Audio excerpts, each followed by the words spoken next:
Les lourdes portes en chêne du Harvard Club ne s'ouvrirent pas simplement, elles étaient intimidantes. J'entrai, ajustant le col de mon modeste tailleur bleu marine, prête à célébrer les fiançailles de mon fils. Mais avant que j'aie pu faire 2 pas vers la salle de bal, un chef de salle agité me fourra un tablier d'un blanc éclatant contre la poitrine. Encore en retard, siffla-t-il en consultant sa montre.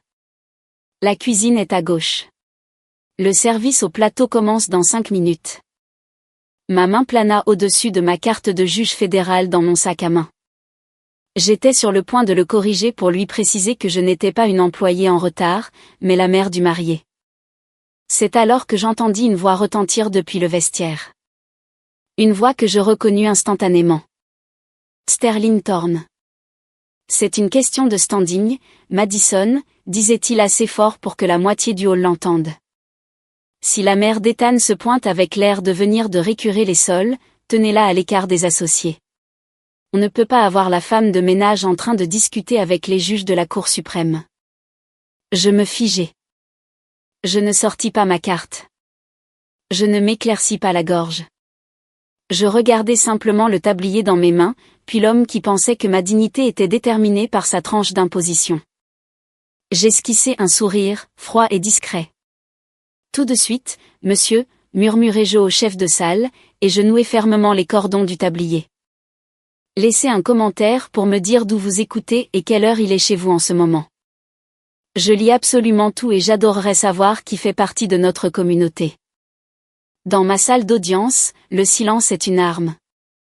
Si vous laissez un accusé parler assez longtemps, assez à l'aise, il finira toujours, sans faute, par se pendre lui-même. Je décidai d'appliquer la même jurisprudence ici. Je ne pleurai pas. Je ne me sentis pas humilié. Je ressentis la clarté froide et vive d'un prédateur entrant dans les hautes herbes. Ce n'était plus une réception. C'était une opération d'infiltration. J'entrai dans la salle de bal, non pas en tant que la juge Lydia Vance, la plus jeune nommée à la cour d'appel du 2e circuit, mais comme un fantôme dans un tablier blanc. La transformation fut instantanée. C'est un phénomène psychologique que j'ai étudié pendant des années. La méthode de la roche grise. En me rendant inintéressante, plate et servile, je devins invisible. L'élite de New York ne voyait pas une personne. Elle voyait un accessoire, un meuble qui servait du champagne. Et parce que j'étais un meuble, ils se sentaient en sécurité. Je me déplaçais à travers la foule, un plateau en équilibre sur une main. L'air sentait le parfum cher et l'arrogance des vieilles fortunes. De l'autre côté de la pièce, mon regard croisa celui de mon fils, Ethan.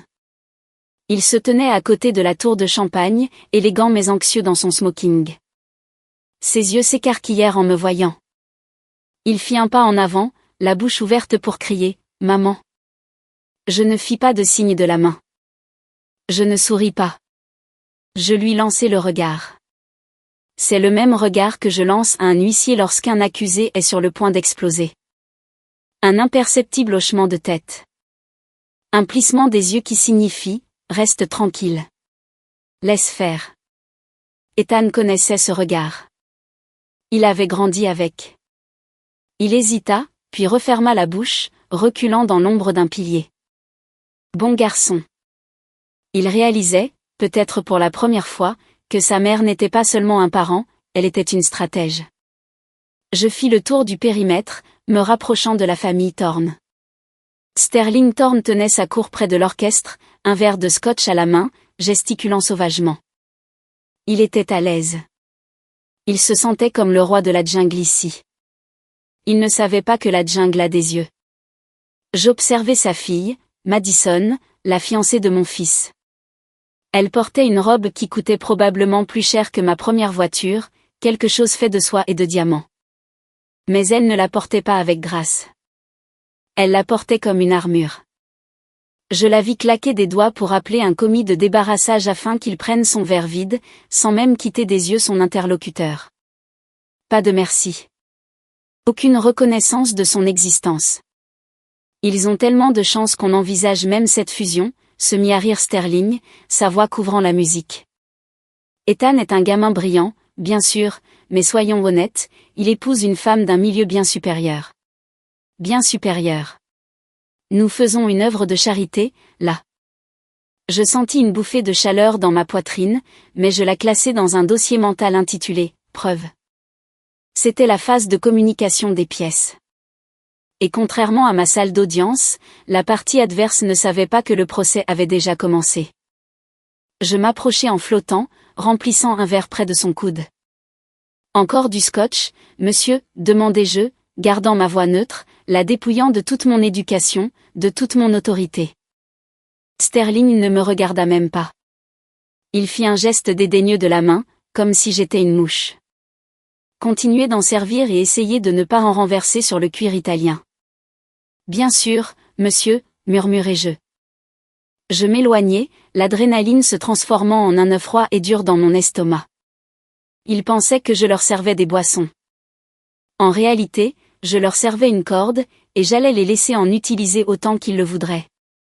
Les portes à double battant se refermèrent derrière moi, coupant le son de l'orchestre et les rires stridents de la famille Thorne. Le silence soudain du couloir de service était déconcertant. Il sentait le produit vaisselle industriel et le café brûlé. Pour la plupart des gens, ce couloir était un endroit où se cacher. Mais alors que je m'appuyais contre le mur de carrelage froid, reprenant mon souffle, je ne me sentis pas caché. Je me sentis ancré. Je baissai les yeux sur mes mains. Elles étaient manucurées maintenant, douces après des années de lotion et de pièces à température contrôlée. Mais la douleur fantôme dans mes jointures était toujours là. 30 ans plus tôt, je ne portais pas la robe d'un juge fédéral. Je portais une combinaison grise.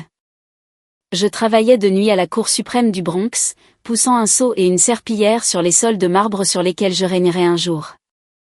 Je me souvenais du son spécifique que faisaient mes manuels lorsque je les calais sur un panneau, sol mouillé, volant 5 minutes d'étude entre deux vidages de poubelle. J'ai appris le droit en nettoyant derrière ceux qui le pratiquaient. Sterling Thorne regardait un serveur et voyait un manque d'ambition. Je regardais un serveur et je voyais la faim qui bâtit des empires. C'est pourquoi je n'ai pas arraché le tablier dans le hall. C'est pourquoi je n'ai pas crié. Parce que porter cet uniforme ne diminuait pas mon statut. Il me rappelait mon code source. Je fermai les yeux, faisant les comptes dans ma tête, une habitude que je n'ai jamais perdue. Ethan ne connaissait pas toute l'étendue du grand livre. Il ne savait pas que lorsque son père est parti, j'ai liquidé mon petit fonds de retraite pour nous maintenir dans le bon district scolaire. Il ne savait pas que son semestre à l'étranger à Londres m'avait coûté 3 ans de vacances que je n'ai jamais prises. J'avais été l'investisseur silencieux dans sa vie, injectant du capital dans son caractère, générant des intérêts composés sur son intégrité. Les Thorne, eux, étaient des investisseurs tardifs. Ils sont arrivés quand l'action était déjà haute, essayant d'acquérir une participation majoritaire dans une entreprise qu'ils n'avaient pas bâtie. Je pensais au chèque que Sterling s'était vanté d'avoir fait pour le lieu de la réception. 50 000 $. Il pensait que cela lui donnait le droit de traiter mon fils comme un chanceux cas de charité et moi comme une domestique. Il se trompait.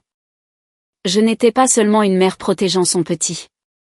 J'étais l'actionnaire majoritaire protégeant son actif. Et je commençais à soupçonner que cette fusion était toxique. Un jeune commis passa rapidement à côté de moi, portant un plateau de verre sale, les yeux fixés au sol. « Excusez-moi » marmonna-t-il. Relevez la tête, dis-je, ma voix prenant automatiquement le ton que j'utilisais avec les jeunes greffiers. Vous êtes la seule raison pour laquelle cette fête a lieu. Ne vous excusez jamais de travailler. Il leva les yeux, surpris, puis hocha la tête. Je resserrai les cordons du tablier. La nostalgie était terminée. La phase de justification était achevée. Je savais exactement qui j'étais, et je savais exactement dans quoi mon fils s'engageait. Il était temps de retourner dans la fosse aux lions. Je poussai les portes, laissant le bruit de la fête m'envahir à nouveau. Je ne servais plus seulement des boissons. Je rassemblais les preuves. La salle de bal était plus bruyante maintenant, l'alcool ayant fait sauter la première couche de vernis social. Je retournai en orbite, un satellite suivant l'attraction gravitationnelle de l'ego de la famille Thorne. Je l'ai trouvé près des baies vitrées, posant pour des photos. Madison était le centre de gravité, rayonnant d'un charisme aveuglant et cassant. Elle était flanquée de ces demoiselles d'honneur, qui ressemblaient moins à des amies qu'à des accessoires choisis pour leur capacité à ne pas éclipser la mariée. J'observais Sophia, la jeune serveuse que j'avais vue plus tôt, s'approcher du cercle. Elle tenait un plateau d'argent avec des gâteaux de crabe, ses mains tremblant légèrement. Elle attendit une pause dans la conversation, polie, déférente. Hors d'œuvre, mademoiselle Thorne, demanda doucement Sophia. Madison se retourna brusquement, son visage se tordant dans un éclair d'irritation si rapide, si laid, que c'en était presque impressionnant. Oh mon Dieu, non, lança Madison, reculant comme si Sophia lui avait offert une boîte de pétri remplie de bactéries. J'ai spécifiquement dit au coordinateur, pas de crustacés près de la table d'honneur. Vous essayez de me tuer ou vous êtes juste incompétente? La musique sembla s'arrêter dans mes oreilles. Sophia pâlit, sa prise sur le plateau se relâchant. Je suis vraiment désolée, je ne savais pas. De toute évidence, vous ne savez pas grand-chose, la coupa Madison, sa voix portant cette pointe nasillarde d'un mépris bien rodé. Partez avant de ruiner la robe. Sophia se tourna pour partir, les larmes aux yeux, mais dans sa hâte, elle heurta le bord d'une table haute. Une seule flûte de champagne vacilla et se renversa, éclaboussant quelques gouttes sur le sol en marbre, loin de la précieuse robe de Madison. Mais on aurait dit qu'une bombe avait explosé. Incroyable, rugit Sterling Thorne en intervenant. Il ne vérifia pas si la jeune fille allait bien. Il ne lui offrit pas de serviette. Il rit, d'un son cruel et aboyant. Tu vois ça, Ethan? C'est pour ça qu'on paie pour le forfait VIP, pour éviter la racaille. Le bon personnel n'est pas seulement difficile à trouver. Il a disparu. Ethan avait l'air malade. Il commença à s'avancer pour dire quelque chose, mais Madison posa une main sur sa poitrine, le réclamant, le réduisant au silence. C'est à ce moment-là que je m'avançai. Je ne regardais pas Sterling. Je ne regardais pas Madison. Je m'agenouillai sur le sol de marbre froid à côté de Sophia. Ce n'est que de l'eau et du raisin, ma chérie, murmurai-je en sortant un chiffon de mon tablier. Ça s'essuie tout de suite. Sophia me regarda, terrifiée. Je vais me faire renvoyer. Non, dis-je, ma voix toujours enveloppée de velours. Je vous le promets. En essuyant le sol, je levai les yeux. De mon point de vue, à genoux, l'angle était parfait. Je vis Madison Thorne me dominant, ricanant, sirotant sa boisson. Elle se croyait la reine de ce château parce qu'elle était debout et que j'étais à genoux. Elle ne comprenait pas la plus vieille loi du pouvoir. Noblesse oblige. La véritable noblesse sert. Elle protège. Elle élève. Les faibles, les vrais faibles sont ceux qui ont besoin d'écraser les autres pour se sentir grands. Je regardais sa robe à $8000 et n'y vis qu'un déguisement bon marché. Je regardais les mocassins italiens de Sterling et vis un homme sans âme. Je me relevai, tenant le chiffon sale. Je croisai le regard de Madison. Pendant une seconde, juste une seconde, elle parut déstabilisée. Peut-être vit-elle quelque chose sur mon visage qui n'avait pas sa place chez une serveuse. Peut-être vit-elle la juge. Tout est propre, mademoiselle, dis-je, ma voix dénuée de chaleur. Il était temps, souffla-t-elle en me tournant le dos. Je m'éloignai, mais je ne rassemblais plus de preuves. Le procès était terminé. Le verdict sur son caractère était « coupable ». J'attendais maintenant la phase de détermination de la peine, et je devais m'assurer que la punition soit à la hauteur du crime. J'échangeai le plateau de gâteau de crabe contre une bouteille de Dom Pérignon millésimée et me dirigeai vers la table du coin. C'était le saint des saints. L'air y était plus rare, plus froid. C'est là que les associés se tenaient en une phalange serrée de smoking noir, le dos tourné au reste de la fête. Ils ne discutaient pas du mariage. Ils discutaient du coup à faire. Alors que je m'approchais, Sterling Thorne se penchait, sa voix réduite à un ronronnement conspirateur qui portait le poids d'une arrogance pure. La fusion antitrust de Meridian est une affaire conclue, messieurs, dit Sterling en faisant tourner son scotch. 40 milliards de dollars. Le plus gros gain que ce cabinet ait vu en une décennie. Je versai du champagne dans le verre de l'homme à côté de lui, un associé principal que je reconnus grâce à sa biographie sur le site du cabinet. Il avait l'air nerveux. Je ne sais pas, Sterling, dit l'associé. Le ministère de la Justice nous souffle dans le cou, et l'affaire vient d'être attribuée à la juge Vance de la 2e cour d'appel. J'ai entendu dire qu'elle est méticuleuse. Ma main ne trembla pas. Je remplis le verre jusqu'au bord parfait, sans renverser une goutte. J'attendis. Sterling rit, un bruit de feuilles sèches écrasées sous une botte. Vance. Lydia Vance, s'il vous plaît. C'est une recrue issue de la diversité, une âme sensible. Elle a passé le début de sa carrière au tribunal des affaires familiales. Elle se soucie des sentiments, pas des bilans trimestriels. Je reculai dans l'ombre, serrant la bouteille froide contre mon tablier. Pièce à conviction A. Sous-estimation de la partie adverse. Mais les rapports d'impact environnemental, insista l'associé. Si Vance voit les niveaux de toxicité dans les données de la nappe phréatique, elle bloquera la fusion. C'est une violation du Clean Water Act. Sterling prit une longue et lente gorgée de sa boisson. Elle ne les verra pas. Le cercle devint silencieux. Nous n'allons pas les déchiqueter, n'est-ce pas, chuchota quelqu'un. Nous ne sommes pas des amateurs, ricana Sterling. Nous allons les enterrer. Nous avons jeté les rapports de toxicité au milieu de la communication des pièces, boîte 4000, juste entre les reçus de la cafétéria et les tickets de parking. C'est une juge fédérale avec un rôle surchargé. Elle n'a pas le temps, et certainement pas la capacité intellectuelle, de fouiller 2 millions de pages de documents pour trouver le seul graphique qui compte. Je sentis un frisson glacial me parcourir l'échine. C'était une sensation que je ne ressentais habituellement que lorsqu'un président de jury se levait pour lire un verdict. Il venait d'admettre la dissimulation de preuves. Il venait d'admettre un complot pour frauder le tribunal, et il l'avait fait devant la juge même qu'il prévoyait de tromper. On lui roule dessus, conclut Sterling en levant son verre. On entre là-dedans, on utilise de grands mots, on enterre les cadavres, et on ressort avec 40 milliards de dollars. À la fusion Méridian. À Méridian, répétèrent les hommes en chœur. J'ajustai la serviette sur mon bras. Dans ma tête, je ne servais plus de boisson. Je rédigeais un mandat d'amener. Encore du champagne, messieurs, demandai-je, ma voix invisible. Continuez d'en servir, ma belle, dit Sterling, me tournant à nouveau le dos. Je m'éloignai, la bouteille lourde dans ma main. Il pensait enterrer les preuves. Il ne réalisait pas qu'il s'enterrait lui-même.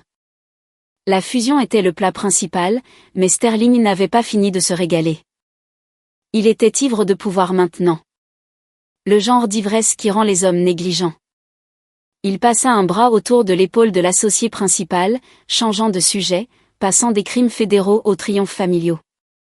Et ce n'est pas seulement le cabinet qui gagne aujourd'hui, rayonna Sterling, faisant un geste vers sa fille de l'autre côté de la pièce. Madison vient de décrocher le poste d'associé d'été au bureau du solliciteur général. Le stage à DC, l'associé haussa un sourcil. Impressionnant. Ce programme accepte quoi?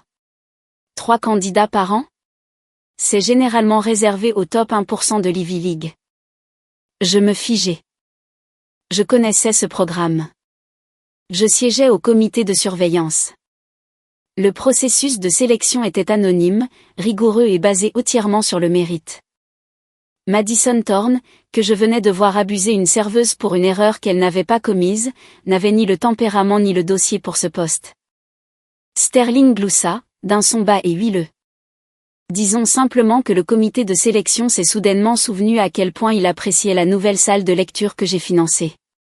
Ils ont dû faire quelques ajustements administratifs. Des ajustements, demanda l'associé. Il y avait une certaine fille, Sterling fit un geste dédaigneux de la main. Une inconnue sortie d'une université publique. Score parfait au ISAT, apparemment une vraie bosseuse, mais elle n'a pas le pédigré. On ne pouvait pas laisser un poste comme ça être gaspillé pour quelqu'un qui n'a pas les relations pour l'utiliser, alors sa candidature a été égarée. Mon sang se glaça. Ce n'était pas seulement du népotisme, c'était du vol. Je regardai par-dessus mon épaule vers l'entrée de service. Sophia était assise sur une caisse de lait pendant sa pause de 5 minutes. Elle avait un livre épais ouvert sur ses genoux. Je plissai les yeux. C'était un guide de préparation au ISAT. Les pages étaient cornées, les marges remplies de notes à l'encre bleu bon marché. Les pièces s'emboîtèrent avec la précision terrifiante d'une plaidoirie finale. Sophia n'était pas seulement une serveuse. Elle était l'inconnue dont parlait Sterling. Elle était la fille qui étudiait jusqu'à ce que ses yeux brûlent, qui faisait des doubles services pour payer les frais d'inscription, pour ensuite se faire voler son avenir par un homme qui le traitait comme une faveur pour sa fille gâtée. Ce n'était plus un simple affront social. C'était un vol qualifié sur une vie humaine. Je regardais de nouveau Sterling. Il n'était pas un père. C'était un parasite. Il se nourrissait des rêves de gens comme Sophia pour engraisser sa propre progéniture. Je posai la bouteille de champagne sur une table d'appoint avec un bruit sourd, délibéré et lourd. Le son était final. La phase de communication des pièces était terminée. J'avais le mobile. J'avais le mode opératoire. Et j'avais les aveux. Je plongeai la main dans la poche de mon tablier et sortis mon téléphone. Mes mains étaient stables. J'ouvris un contact nommé « Sénateur Reynolds ». Il était l'orateur principal, actuellement dans la loge, et mon plus vieil ami de la fac de droit. Je tapai 2 phrases. Code bleu en cuisine. J'ai besoin d'un témoin. J'appuyai sur envoyer. Je n'étais plus seulement la mère du marié. J'étais la juge. Les portes de la cuisine s'ouvrirent avec un bruit sourd, réduisant au silence la conversation voisine. Le sénateur William Reynolds se tenait dans l'encadrement, flanqué de 2 agents de sécurité. Il était l'orateur principal, un homme dont le visage était sur toutes les chaînes d'information du pays. Le visage de Sterling Thorne s'illumina. Il lissa sa veste de smoking, s'avançant la main tendue, prêt à revendiquer un lien avec le pouvoir. Sénateur, quel honneur. Sterling Thorne, associé directeur de Reynolds, passa juste à côté de lui. Il ne s'y a même pas. Il se dirigea droit vers le poste de service où je me tenais, un chiffon sale à la main. Lydia, demanda Reynolds, sa voix retentissant dans le silence soudain de la pièce. Juge Vance, pourquoi diable portez-vous un tablier? Le silence qui suivit fut absolu. C'était le genre de vide qui se produit lorsqu'une bombe explose, mais que le son n'a pas encore rattrapé l'onde de choc. La main de Sterling était toujours tendue en l'air, agrippant le vide. Il regarda le sénateur, puis moi, la femme de ménage, puis de nouveau le sénateur. Son visage passa du rouge au gris cendre en 3 secondes. Juge, murmura Madison, son verre de champagne s'inclinant dangereusement. Je passai les mains derrière mon dos et dénouai le tablier. Je retirai le tissu blanc par-dessus ma tête, le pliai soigneusement, lentement, et le posai sur le plateau à côté des verres vides. Je lissai les revers de mon tailleur bleu marine. Je n'étais plus Sarah Martinez. J'étais l'honorable Lydia Vance. En fait, mademoiselle Thorne, dis-je, ma voix se projetant jusqu'au fond de la pièce sans que je l'élève d'un décibel, je suis la juge qui préside la 2e cour d'appel fédérale, la même cour qui examine actuellement la fusion de 40 milliards de dollars de votre père. Sterling émit un son étranglé. Juge Vance, nous n'avions aucune idée. C'est clairement un malentendu. Nous plaisantions juste sur, plaisanter, le coupé-jeu. J'entrai dans son espace personnel. Il recula. Était-ce une plaisanterie lorsque vous avez admis un complot pour violer le Clean Water Act? Était-ce une plaisanterie lorsque vous avez détaillé votre plan pour enterrer les rapports de toxicité dans la boîte 4000 des dossiers de communication des pièces? Le sang quitta complètement ses lèvres. C'est une conversation privée, balbutia-t-il. Pas quand vous la criez à un serveur dans une salle bondée, monsieur Thorne, dis-je froidement. Il n'y a pas de secret professionnel avocat-client dans la file du traiteur. Vous avez admis une dissimulation de preuves devant une juge fédérale et un sénateur des États-Unis. Je fis un signe de tête à Reynolds, qui croisa les bras et foudroya Sterling du regard. Je peux expliquer, halta Sterling. Vous le ferez, promis-je, lors de votre audience de radiation du barreau. Je me tournai vers Madison. Elle paraissait petite maintenant. L'armure de sa robe coûteuse s'était dissoute. Elle ressemblait exactement à ce qu'elle était, une enfant jouant à se déguiser. Et quant au stage du solliciteur général, continuai-je en la regardant tressaillir, je siège à ce comité de surveillance. Nous prenons l'intégrité académique très au sérieux. Je retirerai personnellement votre dossier demain matin. Je suis très intéressé de voir comment une candidature a été égarée pour vous faire de la place. Mère, faites quelque chose. Madison attrapa le bras de sa mère, mais celle-ci fixait le sol, souhaitant pouvoir se fondre dans le tapis. Ethan, dis-je en me tournant vers mon fils. Il sortit de l'ombre. Il n'avait plus l'air effrayé. Il avait l'air soulagé. Il regarda Madison, puis moi. Il s'approcha et se tint à mes côtés. Prête à y aller, maman, demanda-t-il. Une dernière chose. Je me retournai vers Sterling, qui tremblait maintenant visiblement. Vous aviez raison sur un point, monsieur Thorne. Vous devriez vraiment faire attention à qui vous parlez. On ne sait jamais quand la femme de ménage pourrait tenir le marteau. Je tournai les talons et partis. Le silence se maintint jusqu'à ce que les lourdes portes se referment derrière nous. Je ne suis pas resté pour le gâteau. Au moment où le personnel du Harvard Club servait le dessert, j'étais déjà dans un taxi, mes talons retirés, en train de rédiger une déclaration sous serment sur mon téléphone. Les retombées furent rapides. Ce ne fut pas un scandale. Ce fut une implosion. 3 mois plus tard, les gros titres tournaient encore. Fusion Méridian bloquée, Thorne et associés sous enquête fédérale. Sterling Thorne n'a pas seulement perdu l'affaire. Il a perdu le cabinet. Lorsque le barreau a reçu la transcription de sa confession en cuisine, corroborée par un sénateur américain, sa licence d'avocat s'est évaporée plus vite que le champagne qu'il avait l'habitude de boire. Mais la vraie justice ne résidait pas dans la destruction de la vieille garde. Elle résidait dans la réaffectation des actifs. J'étais assise dans mon bureau, le soleil du matin frappant le bureau en acajou. Ethan était assis en face de moi, l'air plus léger, plus jeune qu'il ne l'avait été depuis des années.